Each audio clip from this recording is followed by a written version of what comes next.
Hey guys, it's Amber. Welcome back to Painted Creek Farm. Another week, another garden tour. Our garden has really taken off and so has our greenhouse. We are in zone 8A here in Virginia. We took a space that we were going to originally use for a riding ring for our horses and decided to use it to grow a garden and grow food for our family. I was a little late in making that decision, so our garden's probably a little behind everybody else's, but that's okay. We have a really long growing season, so we went ahead and threw stuff in the ground anyways. We started most of our garden from seed. Some plants I did buy, and I will tell you what they are as I go through everything, but let's go and see the garden. Stick around for the end so you can see what the greenhouse is doing. It really looks beautiful and I'm so thrilled with where we're at. I cannot wait to get that project wrapped up, but let's go and see the garden and see what all is growing these days. Quick little note before we get started. I have tried to film this video a couple of times over the last few days and it just has never worked out start to finish. So if I skip over anything, it's probably because I already said it in a different video. So please ask questions if you have them and I will answer them to the best of my abilities. Here we are.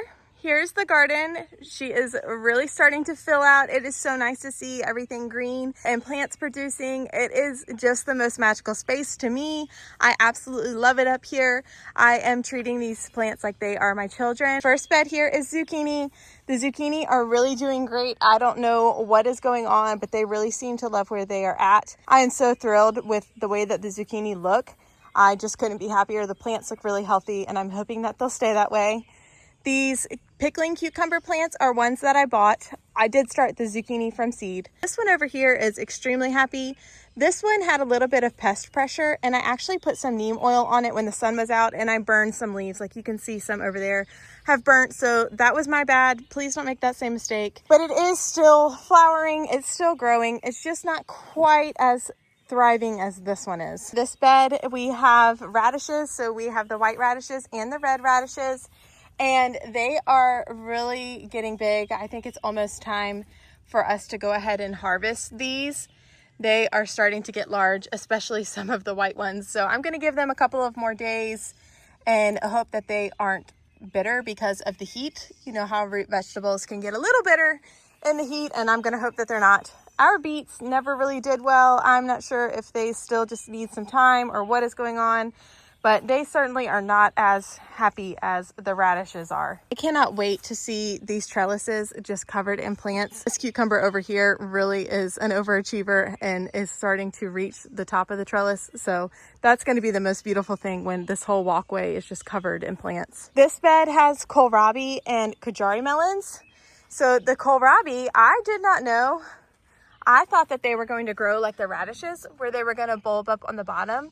But I looked through some growing stage pictures of kohlrabi and they actually produce right here at the base of the plant. So where they've grown up and fallen over, the actual vegetable is going to be produced right here. So I was not aware of that and I thought that I was failing these kohlrabi, and I don't think that I am. If you know otherwise, please let me know.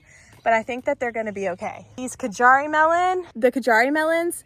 So I had a garden in the back at the house. It did not get any sun. It never produced anything. And it honestly was the best thing that I ever did for my future garden. I am so happy that I had a garden that didn't produce, that taught me so many lessons. So if you have a garden that is not necessarily in the best spot, but you're still trying to make it work, please know that you're doing the right thing and that one day you will be a wonderful gardener because of the failures and the trials and tribulations that you're going through in that current garden. I wish I could go back and tell myself, who was upset that she wasn't getting anything out of her garden, that this was just a stepping stone and that all of it will be worth it because you will carry so much knowledge over into your new garden. These kajari melons are a perfect example. I could never get my kajaris back there to do anything. I couldn't get them to grow. I couldn't really even get them past cotyledons. I couldn't even get them to form adult leaves, because they were just so sad. They did not get enough sun back there.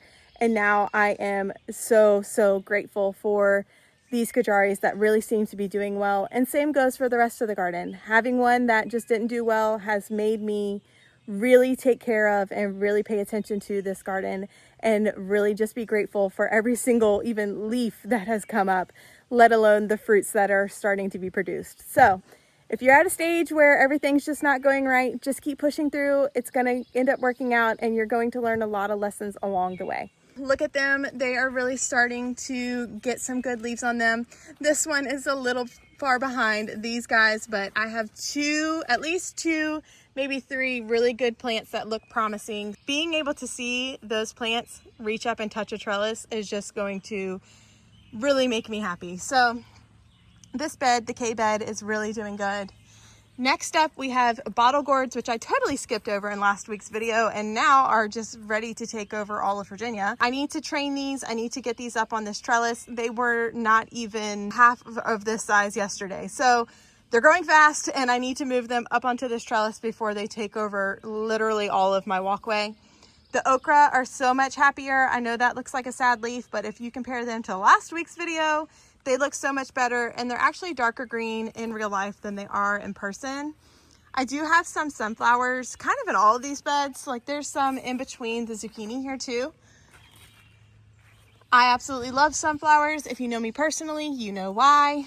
But the okra are going to be coming up, and if you didn't know, okra are actually part of the marshmallow family along with hibiscus. So they get the most beautiful flowers on them. They look like hibiscus flowers and they're just absolutely stunning. So can't wait for those guys to come up and start flowering. My bush beans are taking over and they are doing really well. I was a little nervous that they were all going to fall over and everybody said, no, they're going to be fine. They're really doing good. I did come through and put in some Chinese noodle beans here beside this pink Brandywine tomato because I realized that I have 2 tomatoes on this trellis, and while they're indeterminate and going to grow and get really tall, I do trim my indeterminates so that they have proper airflow. And that meant that I wasn't going to have anything actually covering this trellis. So I'm hoping the beans, which are super heat tolerant, will come up and flourish and cover up this trellis while also not taking out my tomatoes. So I'm gonna have to be really careful with that, but I think that it will be okay. These are sunflowers. This is probably my best looking sunflower in the whole garden. This thing is really getting gigantic. Oh, there looks to be like a little friend on the bottom. Anybody know what kind of friend that is? Is that even a friend? The bugs, y'all, that's something y'all are gonna have to help me out with because we didn't have a lot of pest pressure in the back and I'm not sure what different things are. So if that's a foe, please tell me. I had eggplants in here. They never really did great. I don't know if they take a really long time or what, but they have taken forever. Not upset if they don't actually produce anything. Like I said earlier, we literally just threw stuff out in this garden to have something growing. If we don't get anything out of it this year, that's fine with me. Anything that we get out of it is totally a bonus. This was just a trial run and I just wanted to see green stuff growing out here. This garden, while I know that all gardens are a work in progress, this one is certainly just a very baby project at this stage. So we have a lot that we want to do and a lot to get done. Here we have the Roma tomatoes that I never thinned out. They're growing wild and crazy and I'm perfectly fine with that.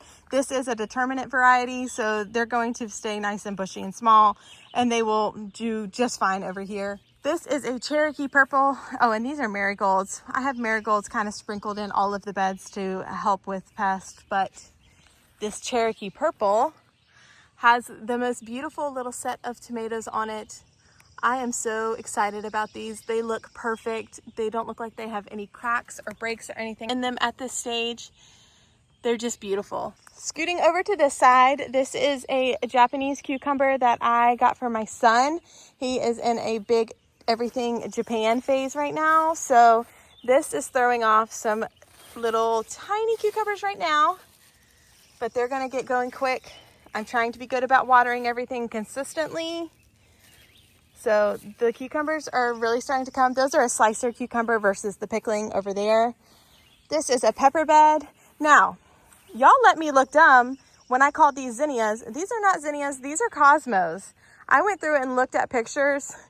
These are definitely cosmos. These are marigolds. These are peppers. Little baby peppers that I started from seed and peppers that I purchased.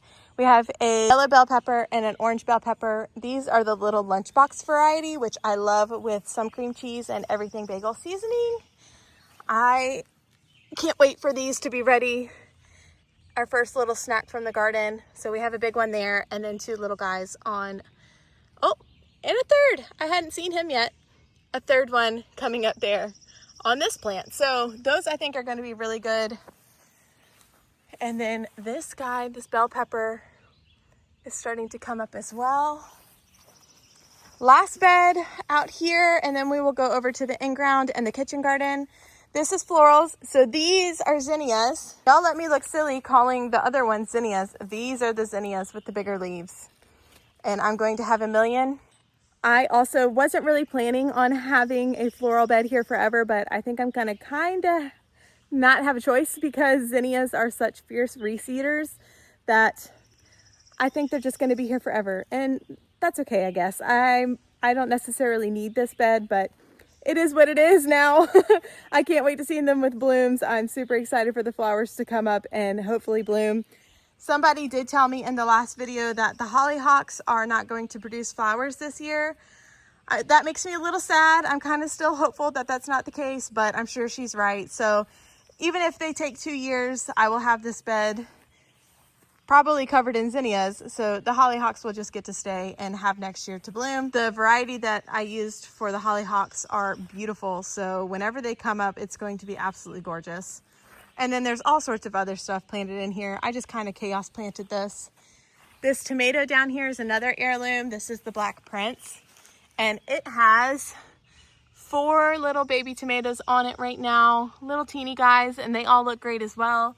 I did come through and I've been trimming all the suckers off. So if you look here on indeterminate tomatoes, you want to trim these off. You don't have to, but it does help to give the plant a little bit more air. Somewhere where you have a long growing season, you don't necessarily need it to pack all of its fruit on right away off of those suckers. So you can get more airflow to your plant by picking those off and give it a little bit more room to grow. I did go ahead and put some asparagus over here in this bed. I think I bought 40 crowns and it filled up that bed.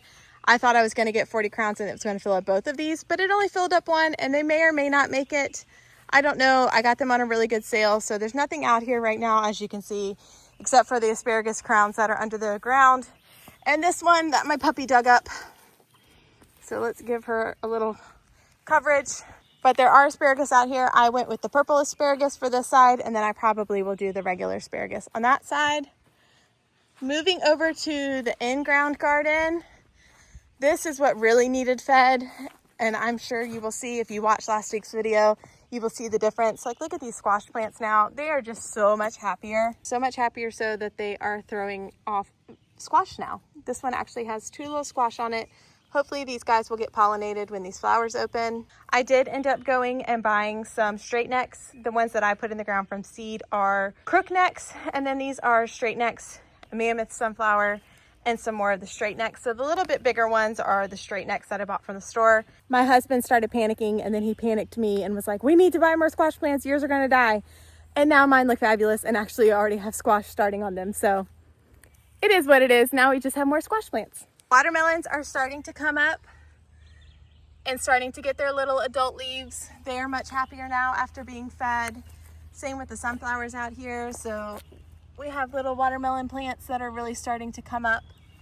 This whole row is butternut because I wanted to have the butternut over winter. So butternut squash are a winter squash. The sun is now properly beaming in, but butternut squash are a winter squash, and that doesn't mean that they grow in the winter. It means that you can actually store them over winter. So they get a hard shell on them and you can store them in your pantry in a cool, dark, dry place over winter, and they will be ready to eat. And I love butternut squash. I love butternut squash soups and just vegetable soups with them in it. So I wanted to make sure that we had plenty to carry us through this whole year until I'm able to grow them again. Over here, these first few plants are patty pan squash, which are the little white round UFO looking squash. I love those also for roasting and putting in soups. They just have a nice earthy, mild flavor. So I love those. Then we have some Jacoby little pumpkins, which are the little orange pumpkins that I'm growing for my kids. And same with these are the Big Max pumpkins, and these are the like 75 to 100 pound pumpkins. I grew the pumpkins just for the kids to get to hopefully decorate at Halloween and get to just kind of enjoy and watch grow, especially if we get any Big Macs.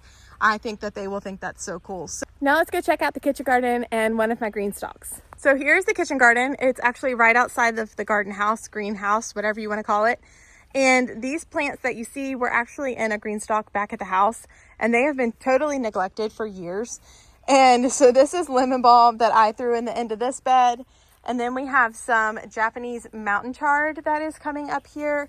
And then there are some Japanese winged beans back here that are going to start coming up soon. Hopefully, I planted those just a few days ago. So the chard is coming up really quick, and another lemon balm. But then over here, we have some rosemary that has been neglected for a while.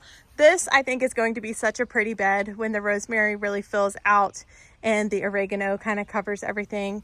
This is Greek oregano. So I've had oregano before, and it has overwintered here fine, and it has gotten really big and bushy and overwintered and come back. Will Greek oregano do the same? This was the only kind that they had when we went to the store. So please let me know if that will grow like regular oregano. And then my rosemary, which smells divine and is just all crazy because it was growing in a green stalk. It grew all funky, but it will just get giant once I trim it back and it comes back next year.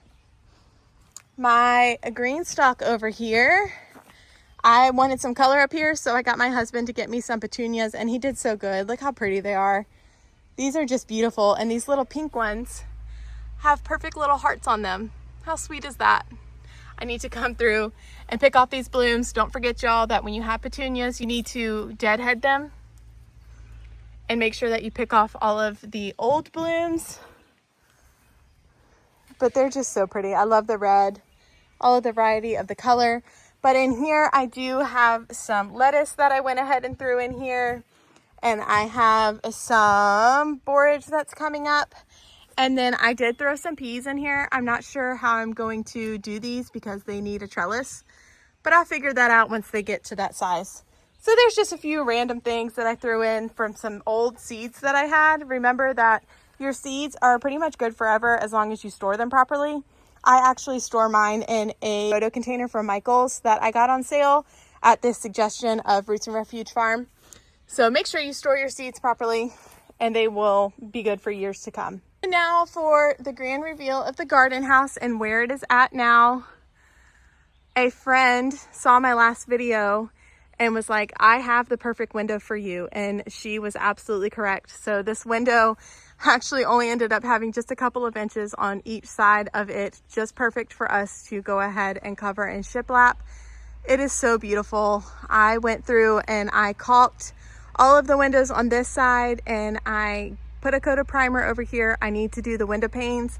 If you have a suggestion for how to paint these windows without having to use a minuscule brush, please tell me.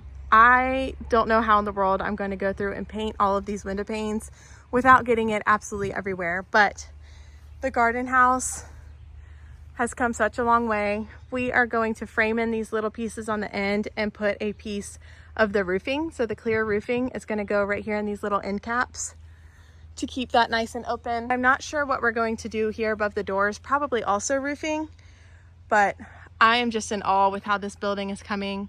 We still have a lot to do to it, but let's go inside and take a look from the inside. So here's the inside. As you can see, it is quite the construction zone. Oh, and there's shovels everywhere, things everywhere. The kids have been playing in here. It is a mess, but we're gonna cover this whole back wall in shiplap, and then these little end pieces are also gonna be covered in shiplap. And then there's gonna be a bench that goes along the back, and then an island here and some cabinets. So still a lot to do, but it is really coming along quite quickly. My sink is covered in everything, empty caulk things, fertilizer, all sorts of stuff. This is the view from the inside of the greenhouse. I've got my horse barn over there, all of our log piles for wood from this area that we cleared out. But it is quite the sight to be seen. But guys, I think that's everything for this week's tour. If you have any suggestions for me for anything that I'm doing in this garden, either wrong or something to make my life a little bit easier, please let me know. If you have any suggestions for the bug situation on that one cucumber, also let me know. I'm just thrilled with the way that this garden is coming along. I know that we haven't quite hit the heat yet, so I'm sitting and enjoying the fact that nothing is really super pressured yet from that. But if you have, again, if you have any suggestions, tips, people I should be watching, content I should be watching, books I should read, anything like that, please let me know. I really want to be a successful gardener, and I want to do right by this garden that we've put so much work into already. So thank you for being here. Thanks for watching this video. Hopefully I will get another video out next week, and this building will even be further along. So thanks for being here, and I will catch you guys next time. Bye.